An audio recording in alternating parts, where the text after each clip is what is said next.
নেসারাবাদে বরিশাল বিশ্ববিদ্যালয়ের উপাচার্যকে ক্রীড়া অনুষ্ঠানে প্রধান অতিথি করায় মানববন্ধন ও বিক্ষোভ।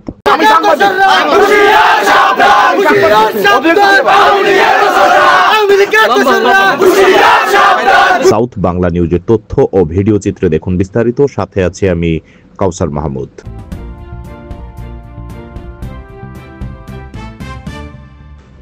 নেসারাবাদে ক্রীড়া ও সাংস্কৃতিক অনুষ্ঠানে বরিশাল বিশ্ববিদ্যালয়ের উপাচার্য অধ্যাপক ডক্টর সুচিতা শারমিনকে প্রধান অতিথি করায় মানববন্ধন ও বিক্ষোভ কর্মসূচি হয়েছে। তার বিরুদ্ধে ফ্যাসিস্ট হাসিনার পক্ষে বিবৃতি প্রদান, বরিশাল বিশ্ববিদ্যালয়ের শিক্ষার্থীদের ফ্যাসিস্ট আখ্যা দেওয়া, আওয়ামী লীগের দোসর বলে অভিযোগ এনে ওই মানববন্ধন ও বিক্ষোভ কর্মসূচি করা হয়। উপজেলার আলকিরহাট রজ্জব আলী মাধ্যমিক বিদ্যালয় এবং আলকিরহাট সরকারি প্রাথমিক বিদ্যালয়ে ৯০তম বার্ষিক সাংস্কৃতিক অনুষ্ঠানে সুচিতা শারমিনকে প্রধান অতিথি করা হয়েছিল। অতিথির আগমনের খবর পেয়ে আলকিরহাট রজ্জব আলী মাধ্যমিক বিদ্যালয়ের প্রাক্তন শিক্ষার্থী ও এলাকাবাসীর ব্যানারে ওই মানববন্ধন করা হয়েছে। বিদ্যালয়ের প্রাক্তন শিক্ষার্থী ও এলাকাবাসীর ব্যানারে ওই মানববন্ধন করা হলেও উপজেলা যুবদল ও ছাত্র দলের কিছু নেতাদের নেতৃত্বে মূলত ওই বিক্ষোভ হয়েছে। এ বিষয়ে ওই বিদ্যালয়ের প্রধান শিক্ষক মোহাম্মদ জাহাঙ্গীর আলম জানান, বরিশাল বিশ্ববিদ্যালয়ের উপাচার্য সুচিতা শারমিন একজন জ্ঞানী মানুষ। তিনি ক্রীড়া অনুষ্ঠানের প্রধান অতিথি হয়ে স্কুলে এসেছিলেন, অনুষ্ঠান উদ্বোধন করে চলে গেছেন। এ সময় স্কুলের বাইরে গ্যাঞ্জাম হয়েছিল।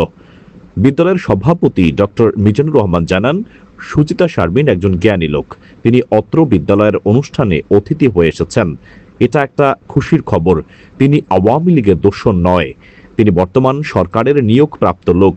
এখানে এত রাজনৈতিক দলাদলি আছে জানলে তিনি আসতেন না।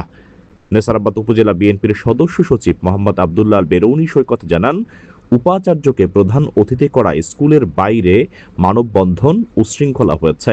যুবদল, ছাত্র দলের কিছু লোক এবং তাদের সাথে ছাত্রলীগের কিছু লোক এক হয়ে ঝামেলা করেছে শুনেছি।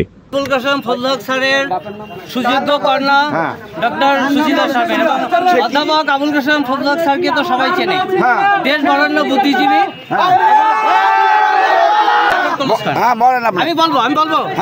আমি বলবো পরে। এলাকায় আসছে, এলাকার সম্মান, একজন জ্ঞানী লোক আসছেন, বরিশাল বিশ্ববিদ্যালয় ভিসি আসছেন। সুতরাং আপনারা রাজনৈতিক ভাবে দলমত উঠতে থেকে তাকে সম্মান প্রদর্শন করা আমাদের দায়িত্ব। সুতরাং যদি কোনো রাজনৈতিক কর্মসূচি থাকে